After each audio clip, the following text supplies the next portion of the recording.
Working with AI by itself is never going to be enough. I get tons of people that come to this channel and say that if you use AI, you're inherently lazy as an author or an artist, and that you are far inferior to those people that are working hard and just really in it for the long haul. And to a certain degree, they're actually correct, but not entirely. And I'll walk you through exactly why that is and why hard work is an important thing that you need to absolutely master, but in a specific way that I'm going to tell you today if you want to have success in an author or artist business. My name's Jason. I'm the nerdy novelist. I've been teaching authors for many years how to write, publish, and market their novels. I was working at Kindlepreneur for a couple of years before striking out on my own with this channel. So I know the self-publishing industry in and out, and I have had experiences in my life that have really taught me the value of hard work, but not just any kind of hard work. So let's get into exactly what I'm talking about. So to properly illustrate this whole principle, I've got 4 different avatars here on this board. We have Larry, Gwen, Harold, and Tiffany. And what I've got here is a representation of the success that they are having as authors. And I'm going to use author as the example here, but the same could probably be applied to artist, musician, what have you, or really in any field, because art is not really unique compared to other fields as much as people like to think it is. And so we have first Larry and Gwen here, and they're obviously not doing very well because these people are inherently, I won't say lazy, but they are always looking for the quick fixes. They're not really invested in fully committing themselves to the hard work that it takes to be successful as an author. Whereas Harold and Tiffany are much more into that. They are hard workers. They're really serious about their craft. They're spending all of their waking moments working on their craft. And so because they are hard workers, they are doing very well here. But before I go further into this, I want to make sure we're on the same page about something. And that is, can we all agree that working smarter is better than working harder? Okay, we have all heard this term, work smarter, not harder, right? And generally it's a good saying because working hard for working hard's sake is not always a virtue. You can absolutely mow your lawn with a pair of scissors, right? And that would be extremely hard work, but it wouldn't be virtuous hard work because there are clear, better ways to mow your lawn. You can just use your lawnmower and get it done in so much less time. Either way, the lawn gets mowed, but in one instance, you spent a lot less time, and another instance, you spent a lot more time. Better yet, you can even call somebody to mow the lawn for you. And then the money that you spent on that person to mow your lawn, you can actually spend the time working on something else that will make you more money than the money that you spent. So working hard for working hard's sake isn't necessarily a good thing. And by working smarter, mowing the lawn with a lawnmower or hiring somebody else to do it, the result is the same. You still get the lawn mowed. But can we also all agree that working smarter and harder is better than just working smart? Because if I'm working smarter, I might still be lazy. I could get a whole lot of things done, but also try to spend as much of my time not working as possible. And yet somebody else could be doing the exact same techniques that I'm doing to work smarter. And so they're able to get everything done in the same amount of time that I'm able to do, but then they keep working using those smarter techniques and they're able to get even more done than I'm able to do. Okay. Can we all agree that working smarter and harder is better than just working smarter, and that working smarter is better than working just harder? Okay, I want you to keep this principle in mind as we move forward. So let's dive a little deeper into each of these avatars. First, we have Larry, and I call this person Lazy Larry. Apologies to anybody named Larry out there. But here is a little picture of who Larry is. Larry only writes when the muse strikes him. He's only interested in working in these sort of hyperbolized creative conditions. He thinks that creativity and hard work don't really mix. And quite frankly, he's too busy doing other things in his life to really worry about the hard work on his author business. And so he just doesn't spend a whole lot of time with it. He doesn't commit. He doesn't do any of these things that you need to be successful to do. He doesn't learn craft. He just sort of says, well, the art just comes from deep within me. There's nothing I need to train myself to do. It's all subjective. All of these things, all of these excuses that he gives for not actually sitting down and doing the work, right? He also doesn't believe in all of this work smarter crap because he believes that art should be hard and that's just the way it works. And if it's not hard, then it's not real art. And all of these are limiting beliefs that this person believes that is keeping him from actually succeeding. And so when AI comes around, and here we're bringing it back to AI, he thinks like that's just a hack. It's not real art. It's whatever excuse he has for it. He doesn't use it, but he wasn't really doing that well anyway. He wasn't putting in the hard work. And what work he did put into it was mediocre at best because he wasn't putting in the effort to learn and to grow and to be the best at what he does. And so for that reason, he pretty much moves nowhere when when AI comes around. I'm probably going to get a little flack for saying this, but if I had to guess, a lot of the people that are actually losing their jobs, what we're seeing so far is a lot job loss, but a lot more job evolution. So there is a lot of change happening. The lazy Larrys of the world are the people that are most resistant to that change. And because they weren't really good in the first place, they are the first people to go. That's assuming they had a job in a creative industry in the first place, which most of them probably did not. All right, so that's a little bit of the hard truth for the lazy Larrys of the world. This is an oversimplification. I understand that, but I'm using these hyperbolic extremes to prove a point. So let's move on to Gwen. Gwen is also similarly to Larry, not a very hard worker. Okay. She doesn't really commit herself to anything. She's got issues in her life. And trust me, a lot of what we call laziness in this world is not so much laziness, but there are just other issues in their life that is a tough thing, and they have to deal with those first. And it's like Maslow's hierarchy of needs. If you aren't fulfilling a certain fundamental need that takes priority over, say, being an author, then of course you're not going to be working very hard. Okay. So when I say lazy, I don't necessarily mean that they are lazy. I mean that there are competing priorities and they're spending more time on the competing priorities. So let's keep that in mind. But just from a way of conceptualizing this process, Gwen is always looking for, I call her get rich Gwen. Okay.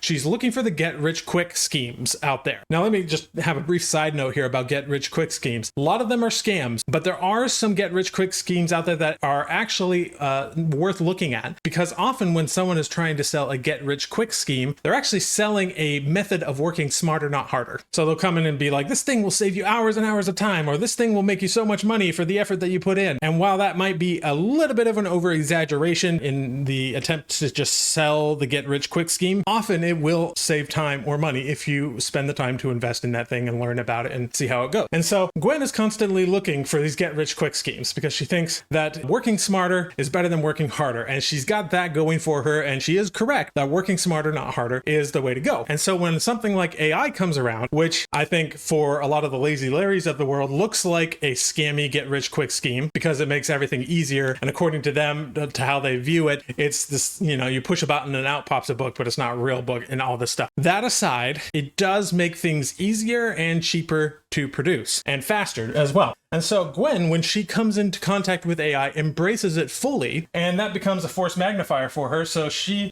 comes up here and she's suddenly doing way better than lazy Larry, okay? Because she embraced the technology. And so hypothetically, maybe Gwen is just producing a lot of books, but because she's also not a very hard worker, she's not putting a whole lot of effort into these books on her own or into the marketing of the books or anything. She's just producing a lot of stuff with AI, and most of it isn't that good. And for that reason, she actually doesn't reach up to the levels of Harold and Tiffany, who were the hard workers before AI came around. And so while she might do marginally better than lazy Larry over here, Get Rich Gwen is ultimately not going to see a lot of long-term success, especially after everybody else adopts the AI as well, at which point everybody's equal, right? The only people that are not going to be as successful as the Gwens of the world are the Larrys of the world who don't embrace the new technologies at all. But given a couple of generations, there won't be anybody who isn't embracing AI. So eventually this is going to level out, and the lazy Larrys of the world will suddenly be the same level as the Gwens of the world, just doing the bare minimum and not really having a whole lot to show for it. Okay. Then we get to our next guy here, and this is Hard Work Harold.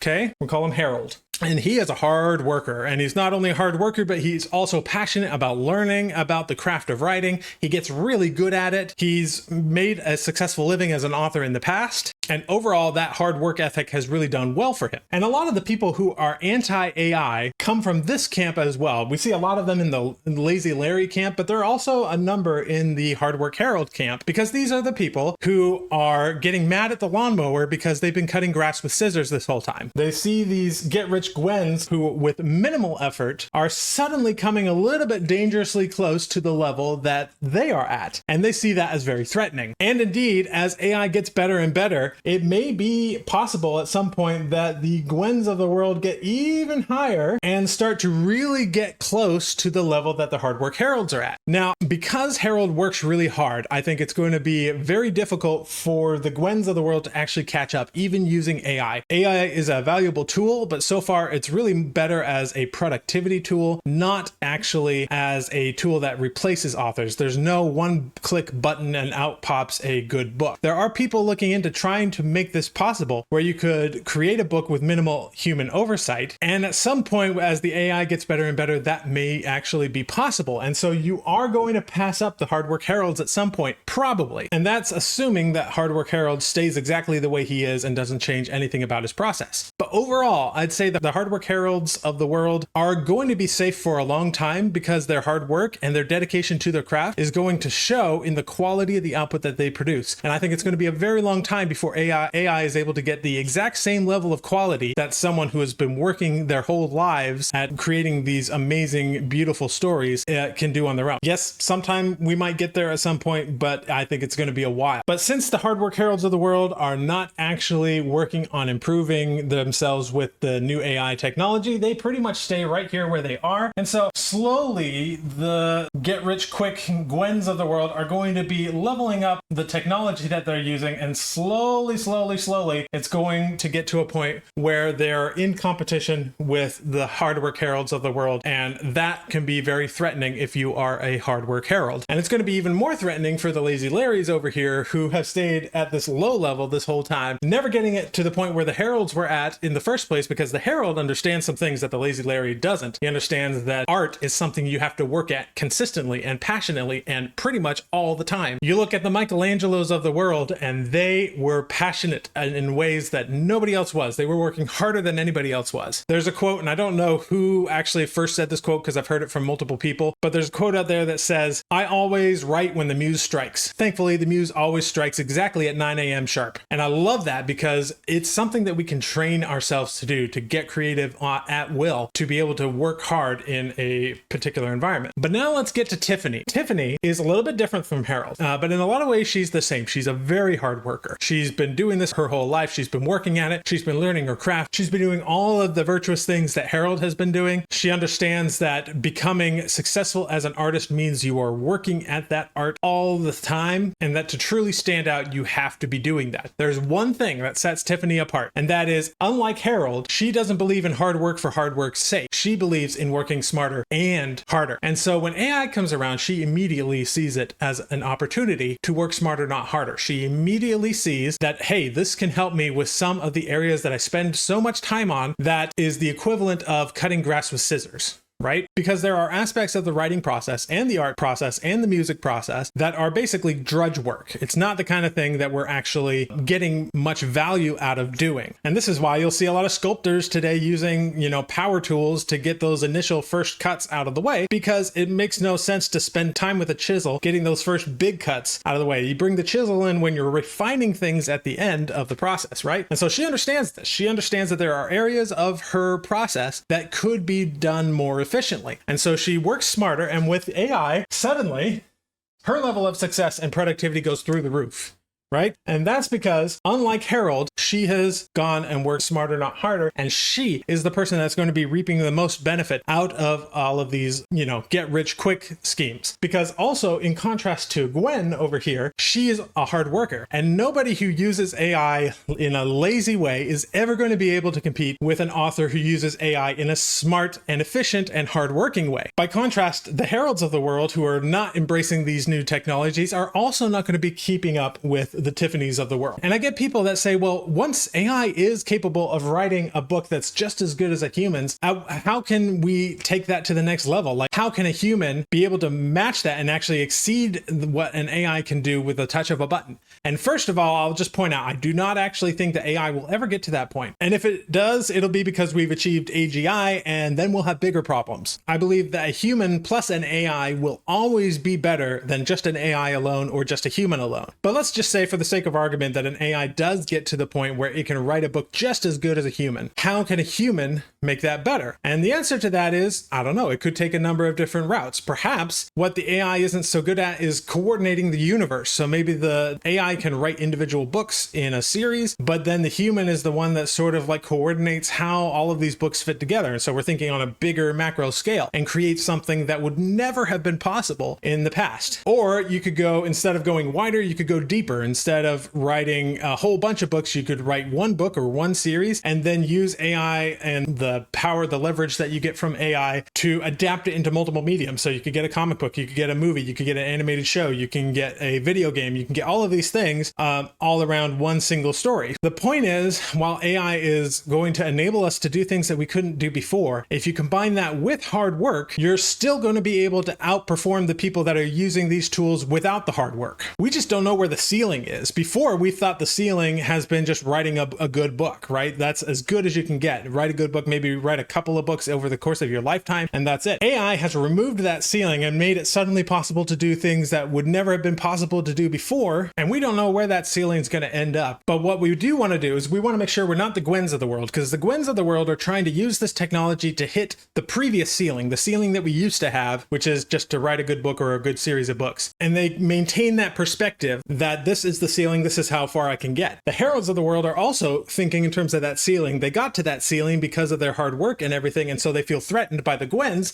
who are coming up to that same ceiling with little to no effort. The important thing to remember, though, it's not important what the ceiling is. We're thinking above the ceiling. AI plus a human is able to raise that ceiling and raise the floor as well, as all technologies do. Every good technology that comes along is a rising tide for all ships, at least in the long run, that is. So that is, I hope, illustrated effectively the importance of working smarter and harder, not just working smarter or just working harder. We want to raise that ceiling as high as we possibly can using the technologies available to us. But I already know I'm getting a lot of people who are getting triggered by this idea of hard work. And I've already kind of touched on this because there are people out there who are not able to work at their crafts as hard as gurus like myself say you should, because they've got family issues, they've got all these things. And to say that you just need to work hard is a bit of a ableist and privileged statement. Well, let me break this down for you in just a second.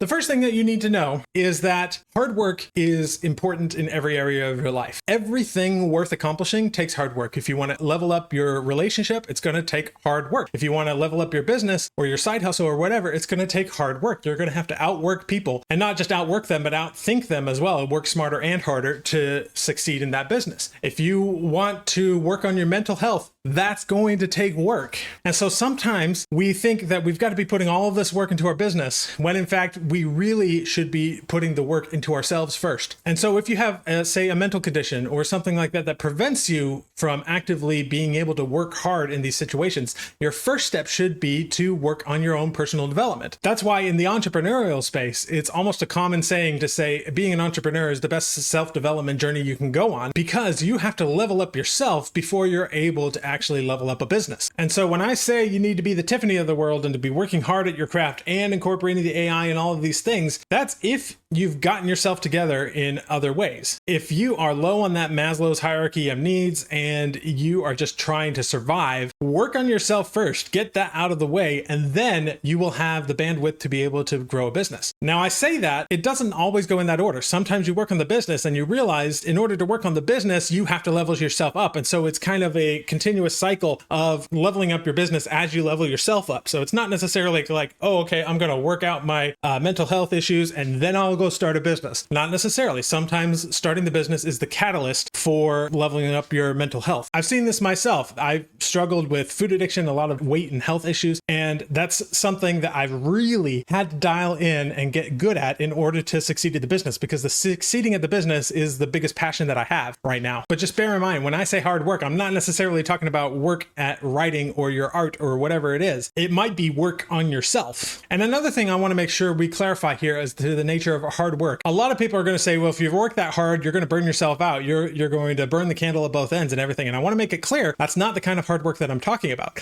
Hard work has baked into it recovery from the hard work. And if you're not taking the time to take that recovery, then you are not actually working very efficiently. You're not working smarter, you're working harder. For instance, somebody who has had enough rest and is eating right and exercising and all these things is going to work so much better in less time than somebody who is just at work all day, every day, and never moving around, never getting exercise, eating poorly, etc. And so one of my favorite analogies that I got this from a guy named Bo Eason, who wrote a book called There's No Plan B for Your A Game, is that there are really three components to hard work. The first is performance. And for me in my business, I categorize this as when I'm creating content. So YouTube videos like this or writing, my actual writing, I consider that maker time to be my performance time. And it's a key component of the hard work, but it's not the only thing that hard work entails. The second thing is preparation. So you think about this in terms of a sport, right? A lot of athletes are performing in a game, but they spend a lot of time practicing to get better at their craft so that they can perform at their absolute best. In the realm of writing, in my own business, I categorize this as learning. So reading books, understanding and practicing new principles of how to write better, how to use these AI tools and everything. So there's a lot of learning that goes into there. There may also be deliberate practice where I'm not actually writing a book or filming a YouTube video, but I'm doing something that will make me better at my craft. For example, you could write a scene and you're writing the same scene, but you write it from multiple character perspectives. That's a good deliberate practice exercise to really understand how to write the voices of different characters differently. That's just one example of deliberate practice that you could do as part of your preparation. And I would also categorize any sort of planning that you do for your performance. For instance, planning and outlining what this YouTube video is going to be about was part of my preparation time. And that's an important piece of hard work as well. There is one third and crucial component to hard work: recovery. So every time, and just as human beings, that we work hard, we need a certain amount of recovery. Think of this in terms of working out. You go, you work out, you need to let your muscles recover a little bit because that's where the growth actually happens. You're literally damaging yourself when you are performing, when you're doing your workout. And in order to heal that damage, the body comes in and repairs things and makes it more resilient and stronger than it was before. The same analogy works in almost any area of life. You can work so hard that you will damage yourself. That could be physically, mentally, emotionally. But as you do that, and as long as you give yourself enough recovery time to recover from that instance, your ability to go through those things again will improve. And so you'll be able to work harder than you were able to work before, or you'll be able to go through more uncomfortable situations than you would be able to before, because you've gone through the work of working out and then recovering and then working out and then recovering. And you do that multiple times, and eventually your thresholds of how much work you're able to do and how much pain you're able to go through is going to get bigger and bigger and bigger. And I say pain, but even a lot of this, if a lot of the work you do is very pleasurable to you, it is going to have a drain on your system to a certain extent. There are people out there who are working hard pretty much all day, and they can do that because they've worked that threshold so big. But you have to, even they have to have a certain amount of recovery time so that they can come back to it. Everybody at the very least needs a full night of sleep. So a key critical component of what makes good hard work is to make sure you're having very intentional recovery that is designed to help you fully rest from the hard work that you've done. But here's the rub, right? Most people think they're recovering when in fact they are doing something that prevents them from recovering. Let me give you an example. Most of you, I'm sure, have had moments where you just sit down, you're so tired, and you just be like, oh, I need a break. And you pull out your phone and you start going through TikTok or, YouTube Shorts or just scrolling on Facebook. And to you in that moment, it feels like a recovery, like this is a moment to just take some downtime. But what the studies actually show is that that type of behavior does not help you in recovery, because first of all, it keeps your mind occupied. It's not letting your brain rest. So while it is a form of physical rest to a certain extent, it's not a form of mental rest. All you're doing is delaying the effect of all of that hard work and having it actually hit you hard later. Most of us need some real, true downtime in order to really process what's going through us. We need moments of quote unquote boredom in order to fully recover, because our minds need to be empty in order to have its greatest insights, in order to fully recover. That's why when you're in the shower, often you have some of your best ideas because your mind has been removed of a lot of the stimulants. So activities like binging Netflix, scrolling on social media and things like that, all of those things are not going to help you recover. They're at best going to keep you in a neutral state. They're not going to make it worse or make it better. In most cases, it's probably actually going to make it worse, but at the very least, we can expect that it's not going to be making it better. And the number of activities that are actually a good form of recovery, true recovery for the hard work you need to be doing, those activities can probably be counted on one hand. The first and most important of them is sleep. With that, sleep kind of goes with a whole lot of other things. For instance, if you're drinking a lot or your diet is poor, that's going to affect your sleep. So you need to add those elements of recovery as well in order to make your sleep the best that it can be. But sleep is definitely the number one on this list. Another good one is meditation.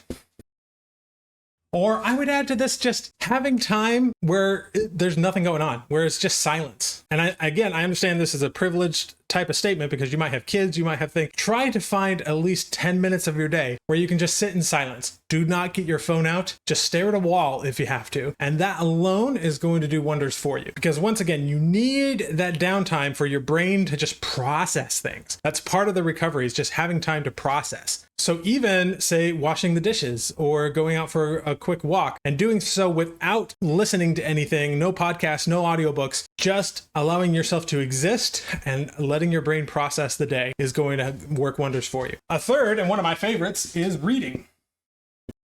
And this is one of the only types of content consumption where that's actually a restful activity. Your brain loves to learn things, at least I know my brain does, and it's really refreshing and helpful to your brain to be working it in a healthy way by reading and learning. Additionally, fiction is a very relaxing activity to read fiction. It also helps build empathy. It has loads of different health benefits. So make sure you're trying to get in at least a little bit of reading every day because it's really good. I would recommend trying to actually read from a book. Reading with audiobooks is great, but there's something about the activity of reading a book, a physical book, that is somehow more relaxing and better on your brain. And don't worry, I read plenty of audiobooks, but I try to make sure I have a little time every single night, at least 15, 20 minutes to sit down and just read a good book. Another good one is light exercise.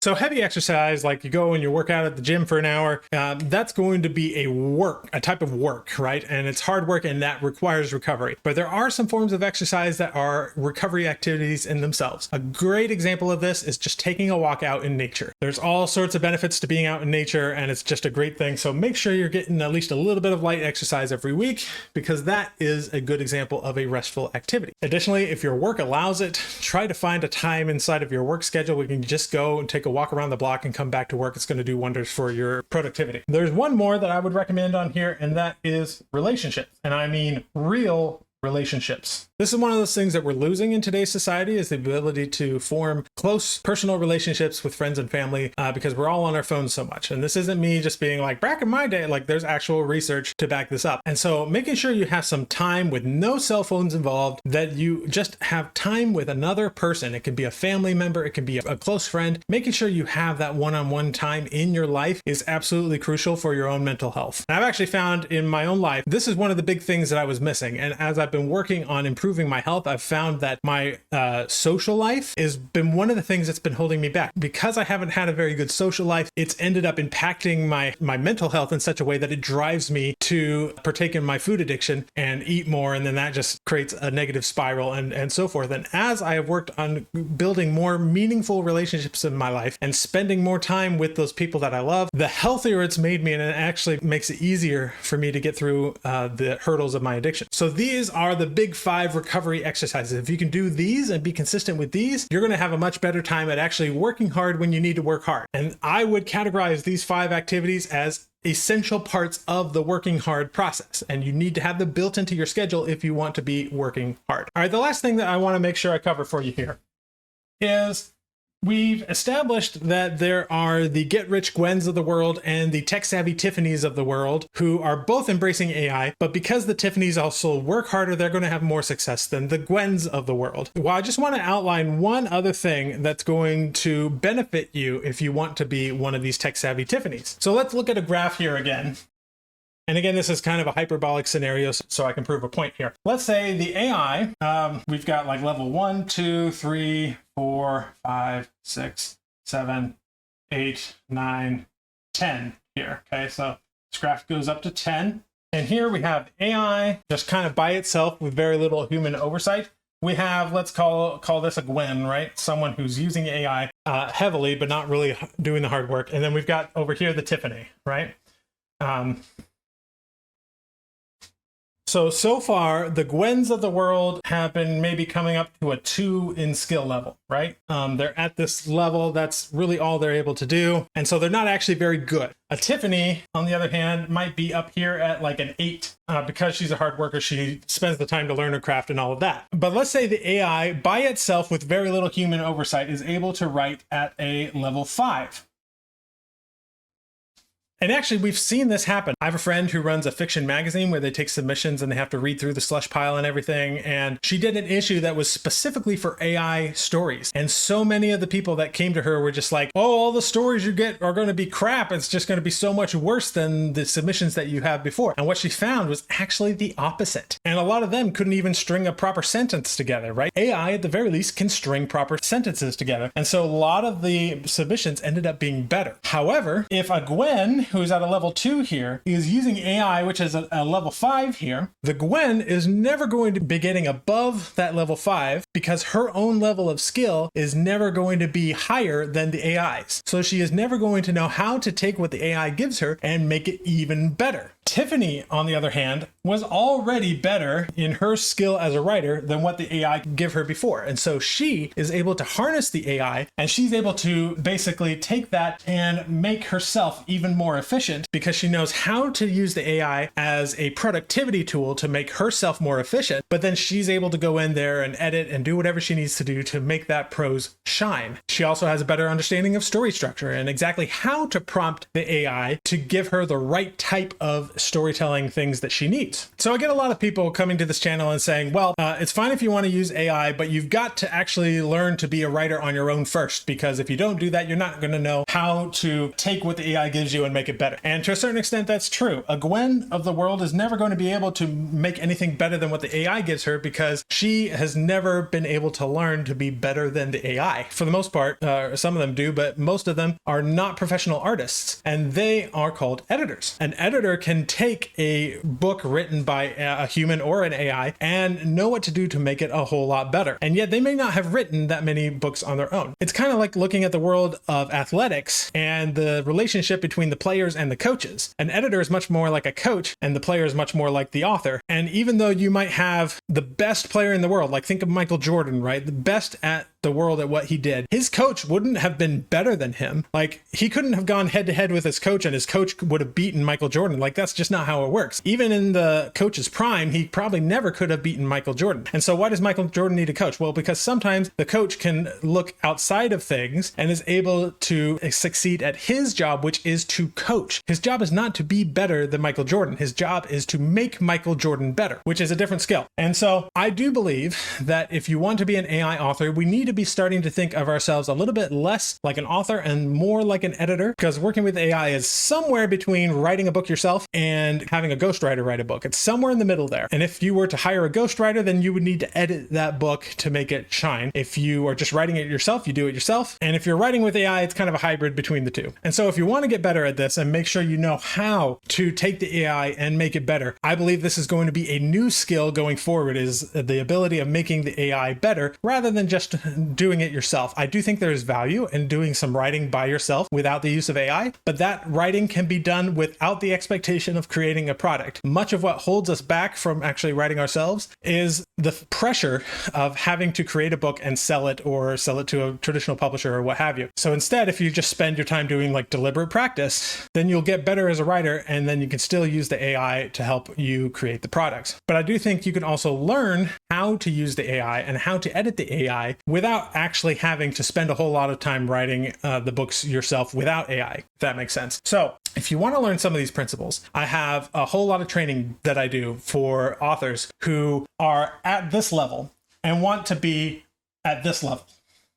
So in my membership, which you can find a link to below, I teach a lot of authors exactly these principles, how to actually level yourself up as an author, as well as the mechanics of how to work with AI, and then what to look for when the AI does your writing, what to look for, how to improve it, all of these things, what to start looking for at the beginning when you're in the outlining phase. I have a whole thing about the plot module, which tells you exactly everything that should be in a book. So you can verify that the AI has done all of that work properly. And if it hasn't, you can add it in. All of this information about craft and how to actually create a good book I have inside of my membership. You can join. There are hundreds of us there already. Please come and join us and learn how to be a successful author with AI, someone who's working smarter and harder, not just someone who is working smarter or someone who's just working harder for the sake of working harder. So definitely go check that out. And if you like this video, I have a masterclass about how to upload your book to Amazon that I think you would like if you liked this video. So go check that out, and I will see you in the next one.